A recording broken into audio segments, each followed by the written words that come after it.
G'day guys, Lemon Eating Cow here. Today I am back playing Dragon's Dogma Online.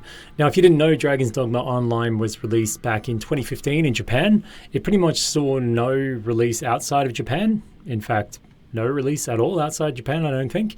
And the servers were unfortunately shut down in 2019. Back then you needed a VPN to play it, but these days, fortunately, some amazing people have actually brought it to the place where we can play on private servers now.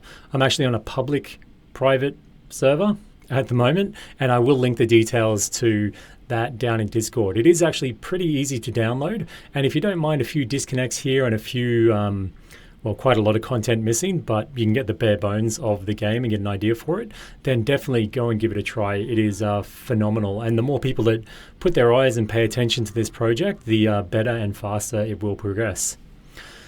So today we are going to be looking at a new class introduced in Dragon's Dogma Online called the High Scepter. Now the High Scepter is pretty much what you would expect of a magic swordsman, kind of mixed with Crouching Tiger, Hidden Dragon vibes, really. They use a one-handed sword, but they also have a lot of magic skills as well.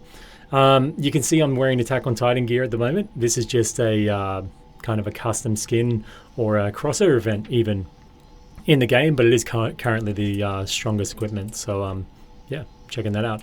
I'm currently level 70 and I'll be going up against some pretty low level enemies, but I just want to give you a bit of an idea of the skill set of the High Scepter, because for Dragon's Dogma, it is super unique, and I would really love to see some of this stuff carried over into Dragon's Dogma 2, if that's possible.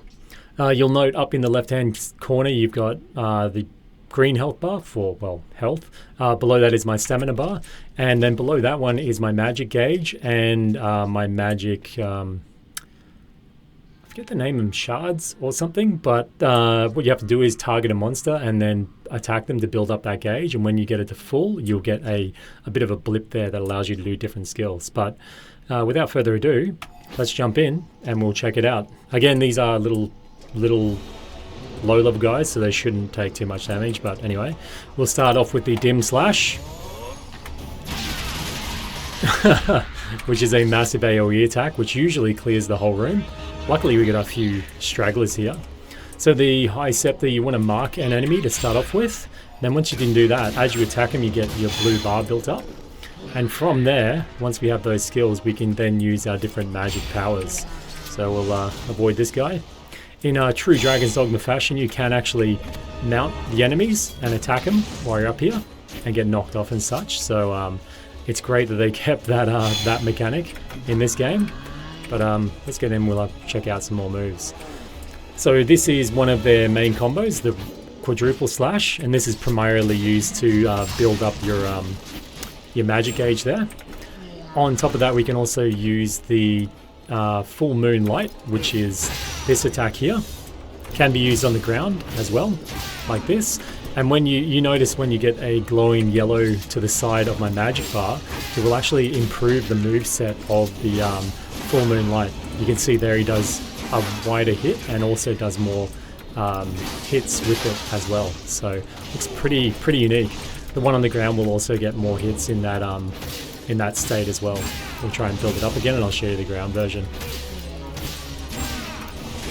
There you go. So yeah, awesome, really cool move that has quite a wide area of attack as well. This one is the Ruin Blade.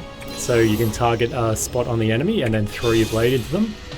And it does attack in an area around the where you throw it, and it does do quite a bit of damage as well. Get out of the way of his grab attack. Then we also have the Terror Blade, which is our control and then left click. And this one shoots your blade and does dark damage to it. It has to be channeled, so it does leave you a bit vulnerable when you're in this state. Oh, he's grabbed me a bit, crushing me. Managed to escape it pretty easy. And then we have the light move. This is called the Eclipse Bright. Again, this has to be channeled, so it can leave you a little bit vulnerable. See there, the move paired, and then we can release it with right click. Bam, awesome. That's really good for attacking large mobs because it does hit multiple spots on their body at once. On top of that, we also have our Counter Slash.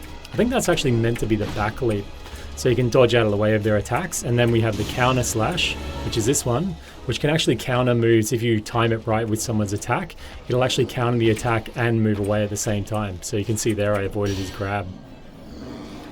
If I press backwards and do it, or... Yep, there you go. You can do it in the wind-up, and then it'll give you the dodge animation. You can also use it to leap in towards the enemy as well once you've got a charge from dodging, so that's pretty cool. Let's jump out. We can actually change our moves. We've got 4 set up. You can see down in the bottom right. We've got Mirage Shift, which I think is a move towards them. If you go through them, it ends up doing a slash attack to them. You can see it hit him 4 times there. Then we have the Wall Barrier, which I believe sets up a barrier that reduces damage taken. Then we have the Phantom Edge, and the Phantom Edge is a pretty cool one. It puts after images on your sword. Cool.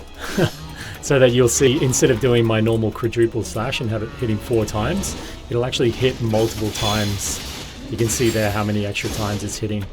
We'll see if... build up some gauge.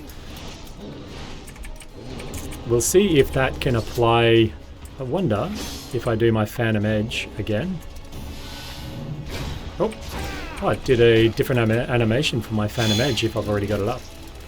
We'll see what that does if I do it on him. Bam! Got him into stun mode. There we go, got the Phantom Edge. And then I'll switch over to my other move set. See if I can maintain it or if it'll go away. Yeah, it went away unfortunately. Let's switch back again. Yep. And we'll try that last move, which was the Black Fang Slash. Or Black Flash Fang? Mouthful. Ah, that's a cool one. It looks like it stabs in and it does damage on the way in and then on the way out. So, pretty unique move there. Oops.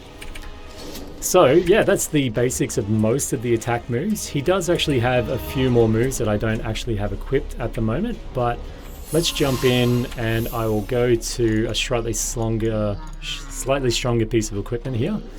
This is my level 70 weapon, and we'll see what type of damage we do. Although this is a tiny low level guy, but we'll see what our Clip Sprite can actually do. Maybe not. Get free of that one and then we'll go bust him up. It does have quite a bit of wind-up time on it, so just got to allow myself that. There we go. So you can see, yeah, quite a bit of damage when we do it in the right manner. And then I'll finish him off with a rune shot to the knee. He used to be an adventurer, but rune shot to the knee. So yeah, that is some of the moveset of the High Scepter. As you can see, really unique gameplay, and it would be absolutely awesome to see even a few of these moves put across into Dragon's Dogma 2. But for now, you can enjoy this on Dragon's Dogma Online if you go and follow the link in the description to download the private public access to the server at the moment. Like I said, it is pretty bare bones, and you will have to deal with some disconnects until you get used to kind of how the game's load or what features are available in the game. But it is really quite an experience, and the combat in this game, I know I just showed off some pretty low level enemy, but once you get things pumping, it is so fun, and it is such an amazing battle system. You really need to check it out.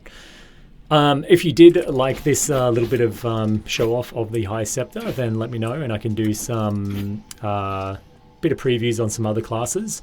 Yeah, or maybe just show you some gameplay in general of Dragon's Dogma Online. But yeah, if you did like this, then please leave a like. If you got any comments or suggestions, then leave them down below.